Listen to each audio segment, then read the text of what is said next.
The United States SrUrtax Remission Order was quietly released to the public on May 7th. This document reveals that on April 16th, Mark Carney effectively canceled most of our retaliatory tariffs on the United States. Big problem with this, though, is he continued to campaign on doing the exact opposite. I really hate to say I told you so, but it's looking more and more like Canada was duped big time.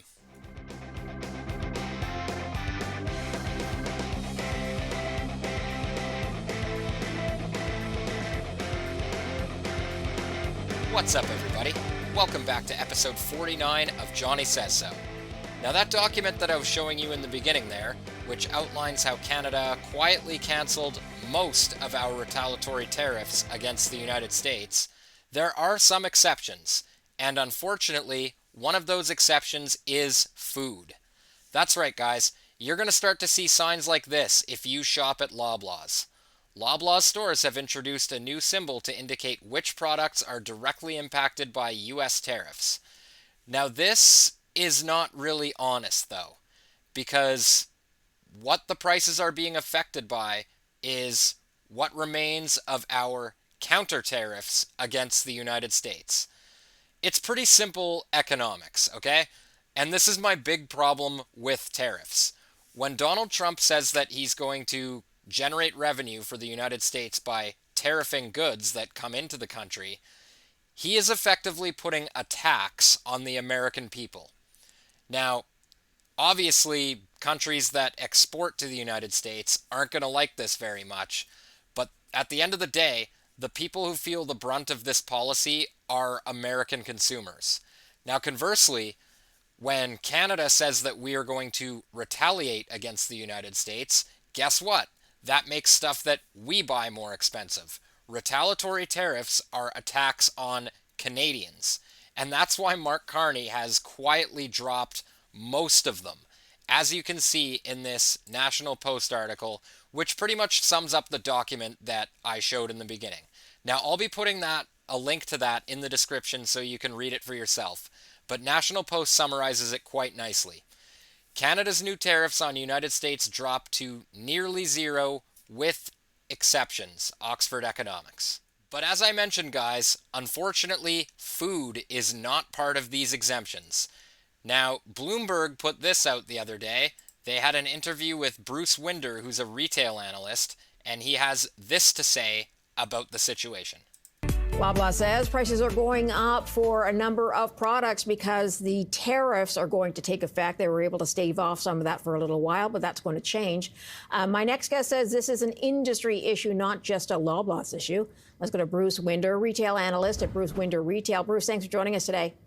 Thanks for having me on, Marilla. Talk to me about timing. Why is Loblaws saying prices are going to rise now? Yeah, I think it has a lot to do with burning down of inventory. So Loblaw and a lot of other retailers across Canada sort of loaded up on inventory as much as they could to try to defer and wait for this. But now that inventory's drawn down, so now some of the new product they're bringing in, unfortunately, has some of the higher tariffs attached to it through Canadian government's counter tariffs. So essentially what they had was in. So there it is.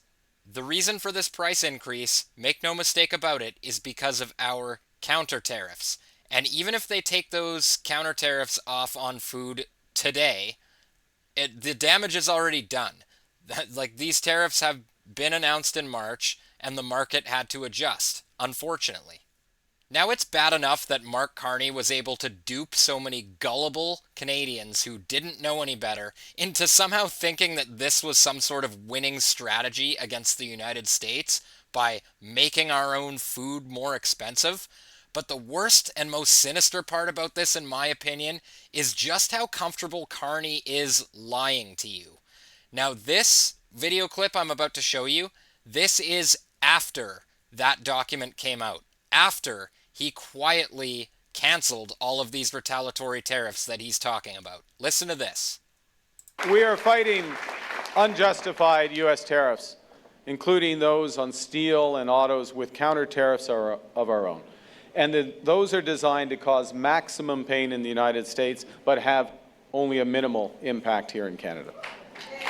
We are protecting our workers and businesses because we're using every dollar every dollar that we collect from those retaliatory tariffs, and we use it to protect our workers.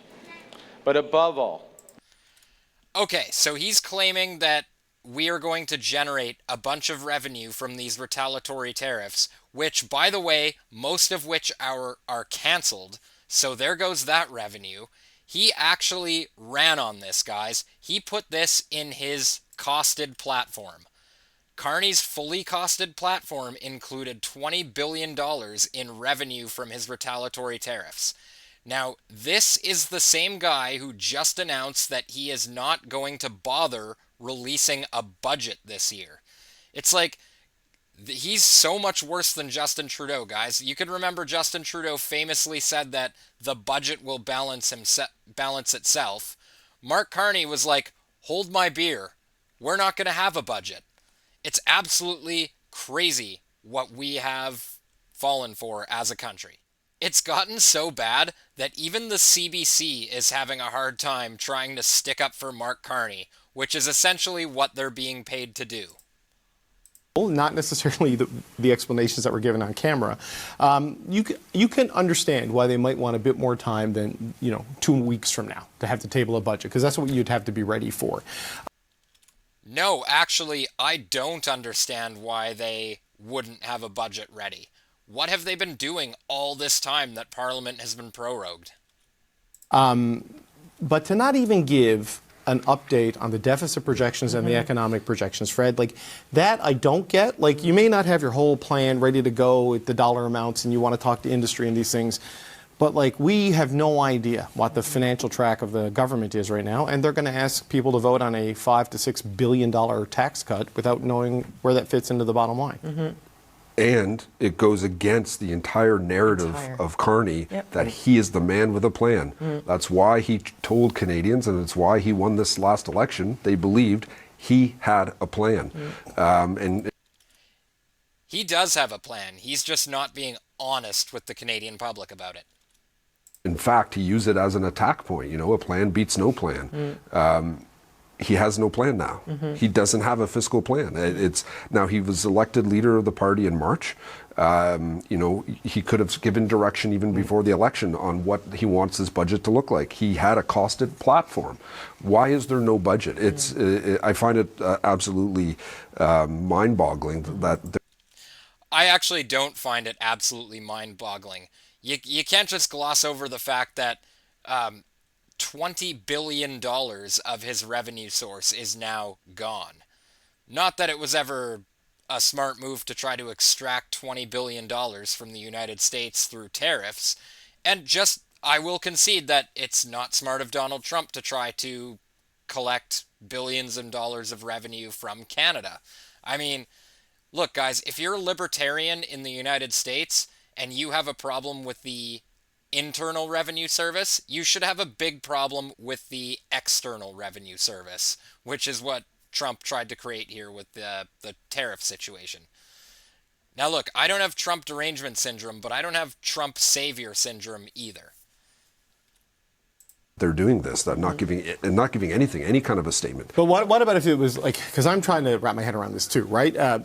When you guys won government in 2006 with Harper, he was sworn in early February, budget came in May. So if you give like a financial update now and a budget in September, you know what I mean? But it doesn't even seem like there's going to be a budget at all. It's going to be an economic state. A Feds, your favorite thing. Right. So look, the Liberals have always been trying to figure out how to budgets balance themselves. Just don't have a budget balance. Look at that. Right.